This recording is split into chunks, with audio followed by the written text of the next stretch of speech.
Good morning and welcome to First Unitarian Church of Toledo. Our look might be a little bit different from what you've become accustomed to during this past year. We're rearranging a little bit, trying out some things so we can be better situated once we do return to in-person services, which are planned to begin September 12th with our in-gathering. Before then, as we did last week, we will have one outdoor backyard service a month. The next one is June 20th. But for this week and next week, we will continue with our video YouTube services only. So welcome. I'm pleased you're tuning in. Our only announcement is if you have not submitted your ballot from our annual meeting, please do so. We need to receive them by a week from Friday, so there is still time, but I hope you're not taking all of this time pondering how to vote. Please do get your ballots in. And welcome once again. After the service, we will have a coffee hour on Zoom, and the links, as I understand it, are in our YouTube chat, or the service description. So you can look for the tune-in information there. Once again, welcome, and let's begin our service proper with opening words.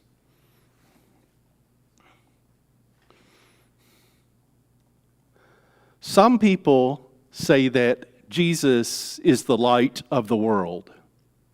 We all can be the light of the world if we seek to act in ways that enlarge the realms of love and justice. We are the light of the world.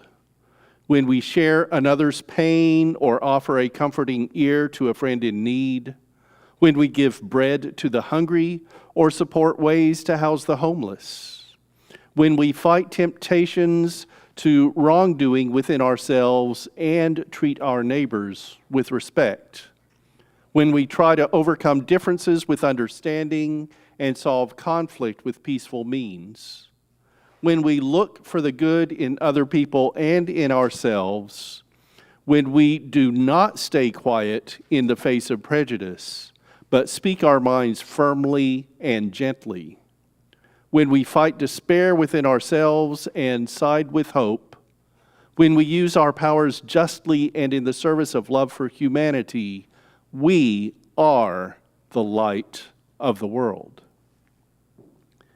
And as Bonnie will light our chalice, we have these words from a Tibetan Buddhist prayer. May I be a lamp in the darkness for all who seek it. May that light be never extinguished from my own sight and my own heart.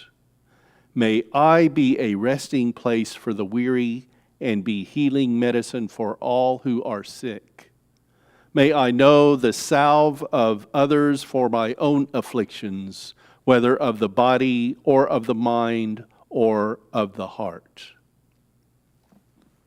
And now, if you would join me in reciting our covenant, which we have on screen here. Love is the doctrine of this church. The quest for truth is its sacrament, and service is its prayer. This is our great covenant, to dwell together in peace, to seek the truth in love, and to help one another. And now it's time for our congregational singing, hymn number 276, O Young and Fearless Prophet, and Tom Sheehan will be our cantor today.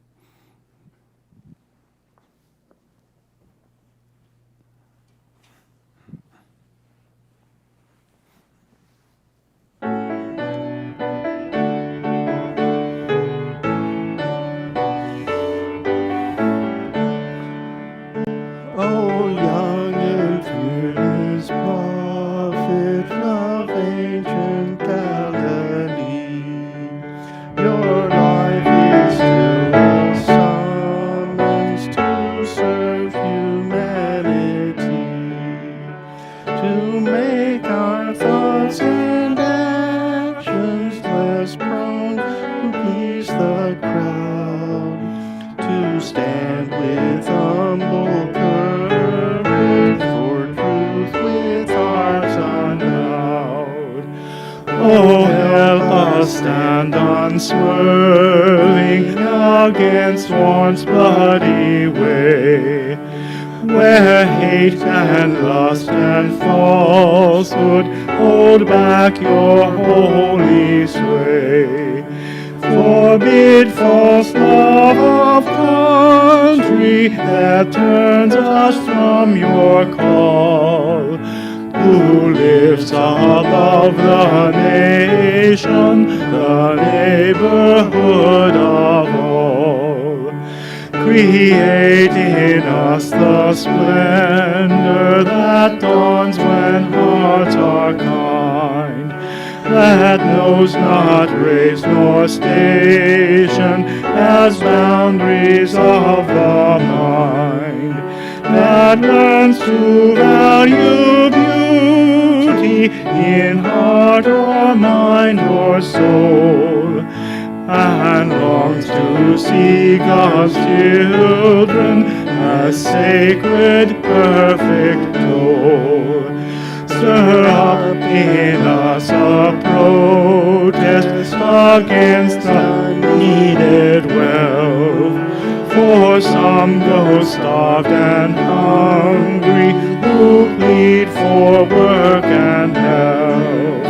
Once more give us your challenge above the noisy day, and come to lead us forward along your holy way.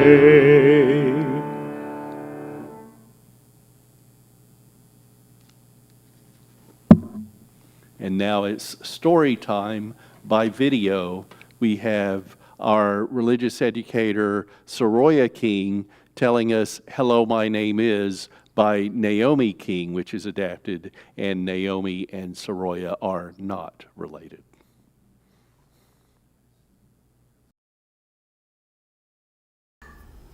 Hello and happy Sunday. Today our story is for our service is called My Name Is. It's written by Naomi King, the spouse of that very famous writer, Stephen King, and it's been adapted today for our use. When we introduce ourselves to another person, we usually extend our hand and summarize ourselves with one word. Hello, my name is. Our name. These are the kinds of face-to-face greetings that initiate relationships, that open our hearts and act as a bridge of connection from one person to the next. But there's another kind of one-word naming that goes on in our larger society that burns bridges, looks down on relationships, and keeps us from living our promises to each other. We know these words. These are not the words I need to repeat here, for repeating them simply gives them more power. But they're the most horrible terms equivalent to shark and monster and demon. These are words denying inherent dignity. These are the words that undermine and attack inherent worth. For these words have one hurtful, powerful message. You are not worthy, you are not human, you are not enough. Throughout my life, I've had plenty of those words, those labels ascribed to me. So many that although I may stretch out my hand and say, "Hello, my name is Naomi," what I feel I'm saying at times is, "Hello, I'm worthless," or "Hello, I'm bad and wrong." I came into our religious community because we promised to counter those messages.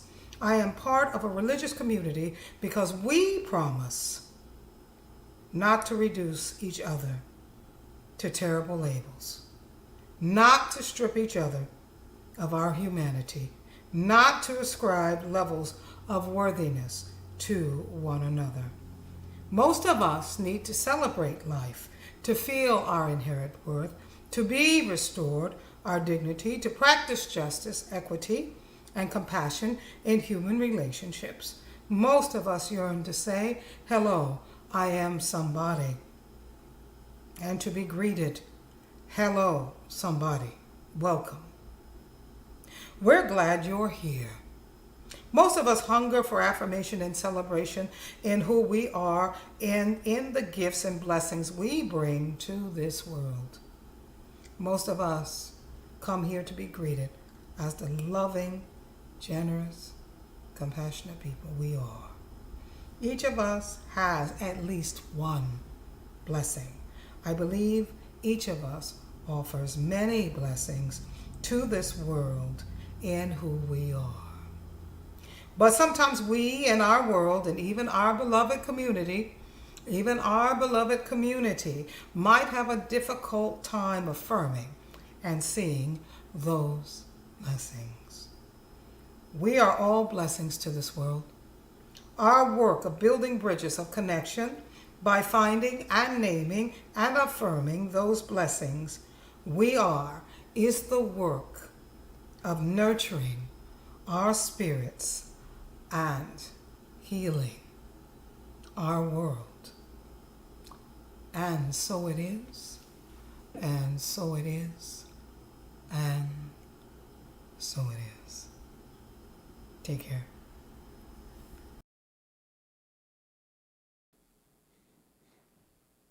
For our musical interlude, we have Bonnie Rowe playing a combined piece, minuet and trio, which is Gottfried Heinrich Stölzel's minuet and Johann Sebastian Bach's trio.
Bonnie. Now please join me for a time of meditation, contemplation, and prayer. And of course, with today's service being titled Healing Jesus, health is on our minds, I would think. If you're in poor health, may it improve. If answers are needed, may they come. If there are suspicions, may there be a diagnosis. May we have some comfort in the medicine and technology that will help to heal. And yes, government, politics, crime, all the things that are going on in the world, weather. We think of those and family and friends, and we look for times of love. Our reading today is by Laura Horton Ludwig, Spirit and Body Joined Together. Take a moment to breathe into the silence. Our breath is always with us. We can always come back to the breath, our anchor, our grounding, our freedom. Spirit of life and love, we are here not just minds and hearts, but bodies too. We human beings, spirit and body joined together. On this day, we send out a prayer or a wish that every person, every being may be safe and well in body and in spirit. May every person be well, and may we treat every person with respect and kindness and love. On this day, when we consider the connections between our bodies and our spirits, we lift up our hope and aspiration that all people will live in freedom to give and guard their bodies as seems best to them, and to exercise their own powers of moral discernment around their fertility and creative potential. May we remember that it is especially challenging for those who are living in poverty to exercise these rights, and may our society support them in every way possible. We say a special prayer for all those who have experienced violence or abuse or any other form of damage to their being which is so precious. May they know safety and healing. For all of us, may our physical being be a source of delight and well-being as we live in this world. May every being be safe and well in body and in spirit. May every person be well, and may we be vessels of compassion for everyone we meet. And now we will observe 1 minute of silence.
Isn't it nice to see our chalice quilt again? We finally have an alternative to the big screen that we can try out a television, a large screen TV, instead of projection for a while and see how that works. Our reading is by Bell Hooks. Rarely, if ever, are any of us healed in isolation. Healing is an act of communion. And it's sermon time.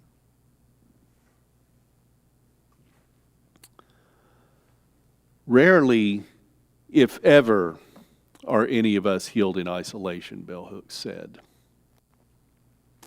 And we've all seen signs saying Jesus heals, and many of us have heard stories of people being made well by their faith. As I have experienced serious illness, I hope their accounts are true and the cures are real. Whether their healing is through the intervention of Jesus or any deity, I'm not so sure, as I'm a humanist who doesn't have a belief in the supernatural, but who also recognizes there's so much we don't know about the natural, about life, the universe, and everything. Can you wish yourself well or open yourself to the unusual for healing to happen? Having an ongoing disease myself, a cancer that recurs every few years, I do wish there were a cure, but I'm also blessed that there are temporary fixes to the immediate afflictions. I'm confident in traditional medicine based on science and haven't turned to spirituality or alternative treatments, though I know people who have done that, and I'm glad for their comfort in their searches. And one of our experiences of the COVID-19 pandemic is that people who spurned scientific and technological developments in favor of religion and only spiritual healing didn't avoid the disease in any significant way, if at all. People in those groups were infected and died from coronavirus complications, sometimes in community outbreaks. It's not my way to try to dismiss reports which many of us have heard from people close to us, either directly or in one or two stages of remove, that diagnosed tumors disappeared overnight, sometimes after prayer, other times with no relation to religious practice. Those really could have happened. There are things in life that we don't know. And we people don't have the knowledge yet to explain all the intricacies of how a body works. Illness is all too much a part of this world, after all. And some of us are helped by our religion in confronting disease, which can change attitude, outlook, and in a way alter the body to welcome helping change, rather than resist with hurting tension, for example. But there's also the unexplainable that will remain unexplainable. There are healing services at many churches, not just of the preachers who capitalize on the vulnerable and, like I witnessed in a service led by televangelist Benny Hinn, in which most people's statements were that arthritis was cured. The professed healer claims to cure a condition that's not well measurable, I point out, or is masked by adrenaline. There are healing services in mainstream churches too. Maybe not so Pentecostal in their practice, but prayers and rituals that petition for healing, and sometimes for those people, I expect.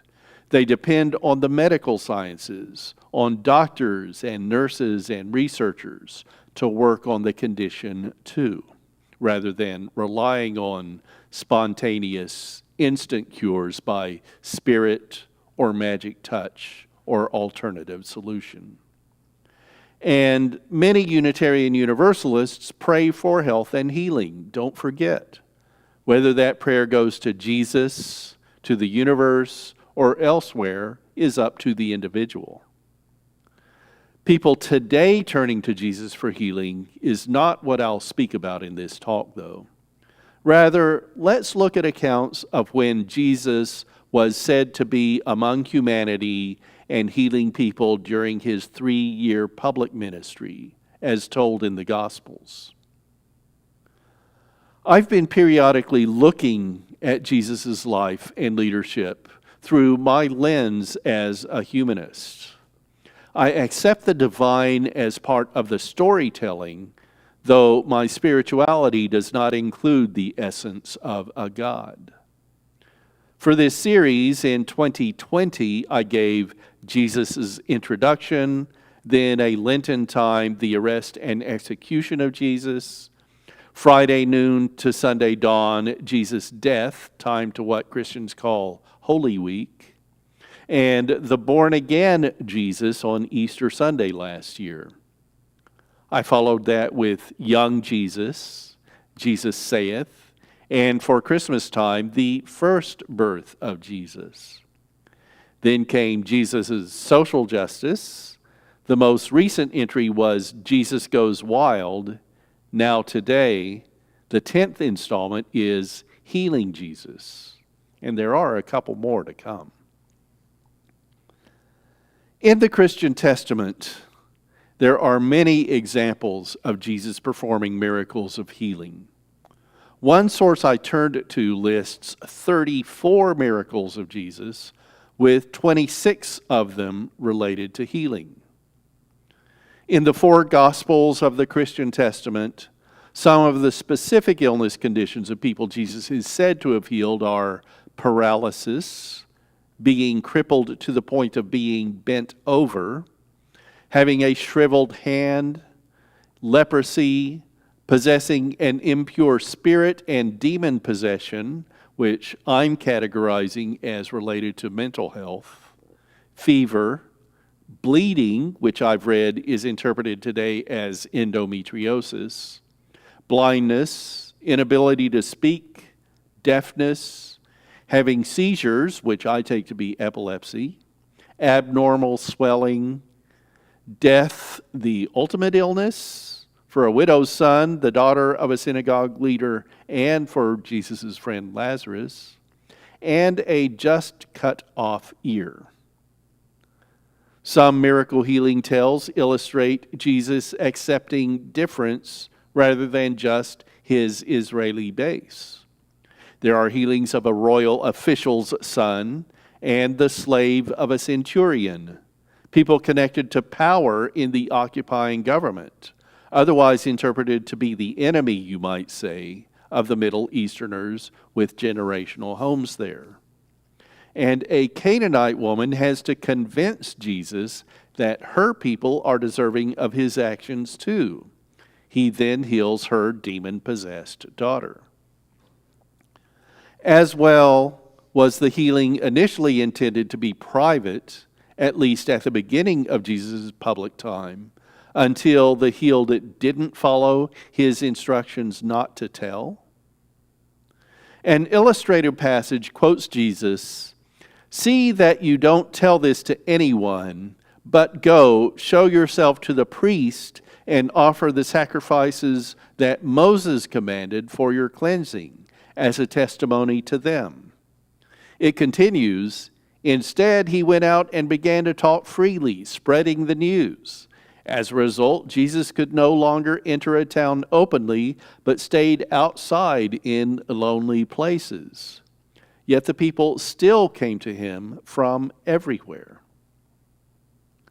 The point of some healing Jesus stories is that Sabbath rules are set aside for healing to be done. Faith is rewarded. Jesus demonstrates authority or dominance or control over demons, or shows compassion. Convenience, I might say, in that he heals Simon Peter's mother and then she can wait on them. And he rights a wrong when he restores the ear to a high priest's slave arresting him that had been cut off by one of Jesus' crew. That most general, everyone who touched him was healed from our order of service quotation is not what the healing stories are about. It's the why that's important. Infrastructure, in a way, for the salvation story. According to Bible scholar Bart D. Ehrman, in his book, Jesus Before the Gospels, How the Earliest Christians Remembered, Changed, and Invented Their Stories of the Savior, these miracles are all told to convince people that Jesus was the Son of God. John Shelby Spong, a retired Episcopalian bishop who once spoke at our church, in his book, Jesus for the Non-Religious, says he doesn't believe that the miracles described are literally occurred in the life of Jesus of Nazareth. While he is a Jesus-following Christian, Spong writes, I do not, however, believe in a deity who does miracles, nor do I even want such a God. His view of these accounts is to ask, what was the experience that my ancestors in faith had with Jesus that made it seem appropriate for them to talk about him by emphasizing supernatural categories? Spong has to get beyond the literalism of a pre-modern world if I am to discover the reality of this Christ who continually transforms my life, he says.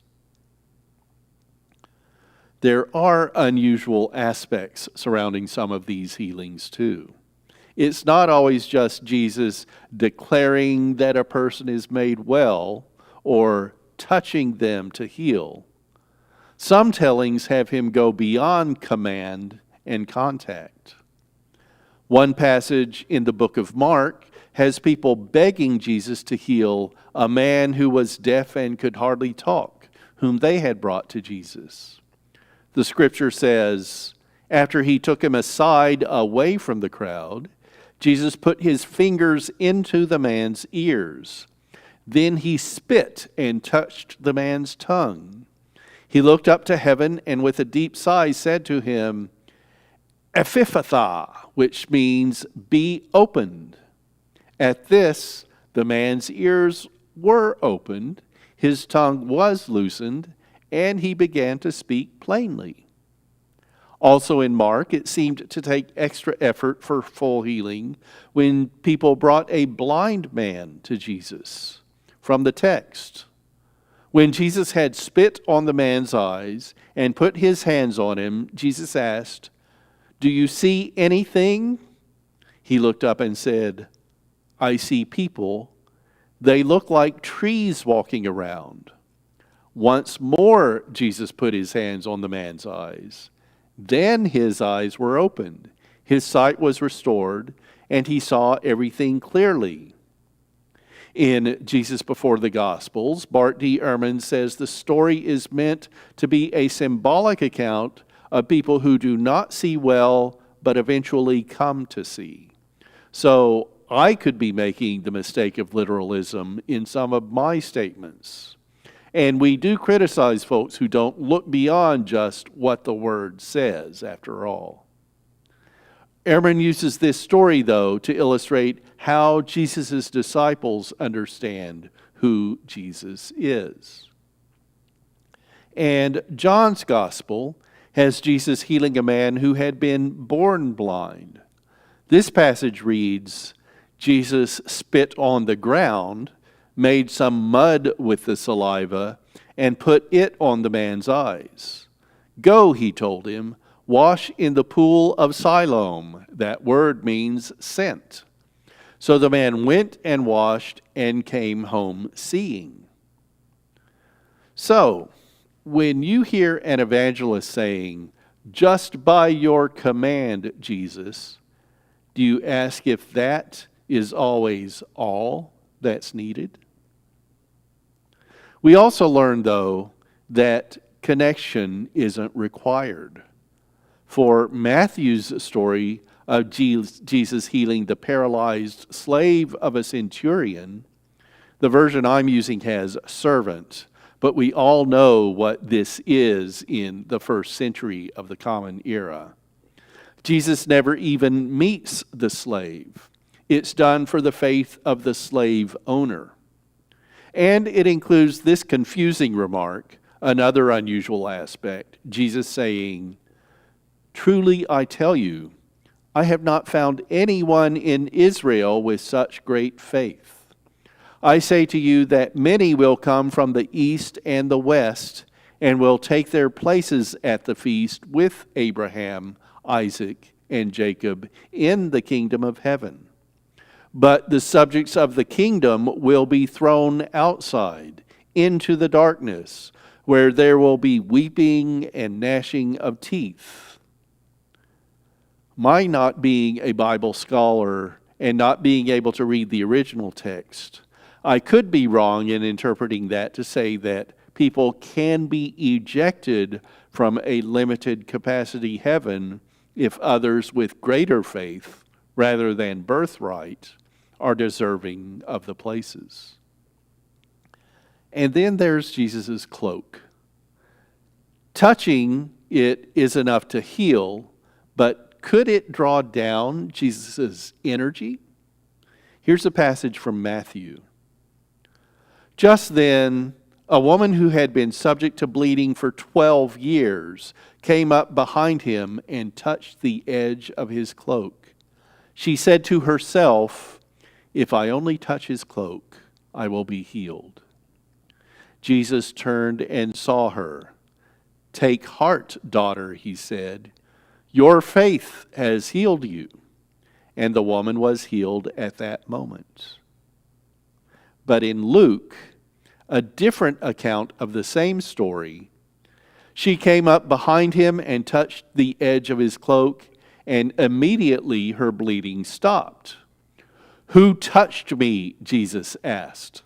"Someone touched me. I know that power has gone out of me." What energies did Jesus have for healing for his own body? As a humanist, I'm not going to say Jesus didn't heal. But I'm also not going to say that the stories are factual. I don't know, reading about events said to have happened 2,000 years ago, if it was all Jesus, all fiction, or having some seed of truth. In his book Zealot, The Life and Times of Jesus of Nazareth, Reza Aslan states, "To be clear, there is no evidence to support any miraculous action by Jesus. All of Jesus' miracle stories were embellished with the passage of time and convoluted with Christological significance, and thus none of them can be historically validated. But for the people of his time, there was never any debate, either among his followers or his detractors, about his role as an exorcist and a miracle worker. All of the Gospels, including the non-canonized scriptures, confirm Jesus' miraculous deeds, as does the earliest source material. So, there are different takes on what was known and believed at the time about this storied miracle worker. Remember, medicine at the time of Jesus was not what you might call a solid science. My reading for this topic included commentary that Greek medicine, focused on blood, phlegm, and 2 kinds of bile, was the norm for practice, taken from the Greeks by Romans, and Romans occupied the Middle East where Jesus was. But we can be pretty sure that it was a place for folk medicine and people claiming without Roman authority to be healers, because that still is the way today. We people have a need to look for healing within the system and through unconventional channels. Riza Aslan wrote in Zealot that Jesus was not the only miracle worker trolling through Palestine, healing the sick and casting out demons. This was a world steeped in magic. Ayurvedic medicine, as practiced by people in India, might have been known in Nazareth, Galilee, Jerusalem. Herbs and potions would be common then as they are now. The power of mind, belief, you could say, whether in a person or the actions meant as healing, is sometimes effective. And today and then, there are ways to try to get it out of your body, physically and psychically. Because so many believers, so many people are Christian believers, there is healing Jesus in the Bible and today. The religious approach is one of many, and it ranges from faith-based hospitals to Christian Science to spirit-oriented gestures. Personal effort without a religious foundation can make for change too. If through your faith your health improves, I'm happy for you. I know the dark side of sickness. Based on my humanism and my trust of science, I want you to include modern medicine in the mix. Ask questions. Get second or more opinions. Change physicians if your relationship isn't a good one. But don't ignore your health and don't rely only on faith. And be well. So be it.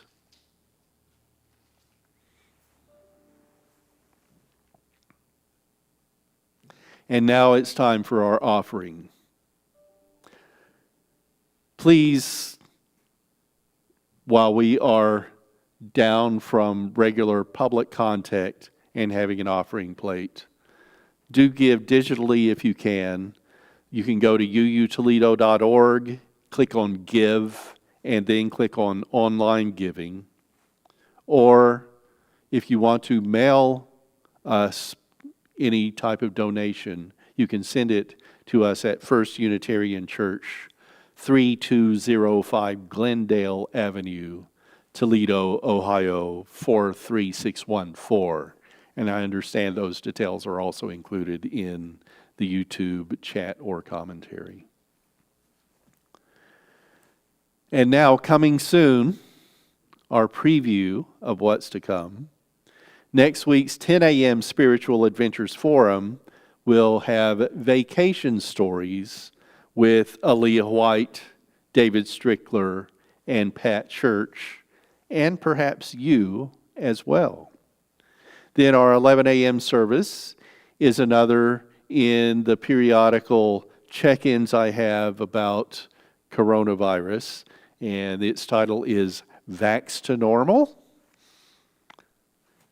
Plus, immediately after today's service, we will have a social hour by Zoom, and we extend a special invitation to visitors. And you can get the Zoom contact information from our YouTube page as well. And now it's time for our closing words. These are by Samuel A. Trumbore. Go forth in simplicity. Go forth in simplicity, find and walk the path that leads to compassion and wisdom, that leads to happiness, peace, and ease. Welcome the stranger and open your heart to a world in need of healing. Be courageous before the forces of hate. Hold and embody a vision of the common good that serves the needs of the people. And as we send our flame into the world with Bonnie extinguishing our chalice, I have these words by James Morrison. Within each of you, within each of our hearts, There is a most glorious light. Go forth and let its spark help you understand what troubles both you and others.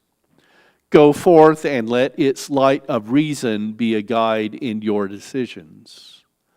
Go forth and bring its ray of hope to those in need of help in both body and spirit, that they may find healing. Go forth and fan the flames of passion to help heal our world. Go forth and spread the warm glow of love, pushing back the darkness of the world. Go forth and share your glorious light with the world.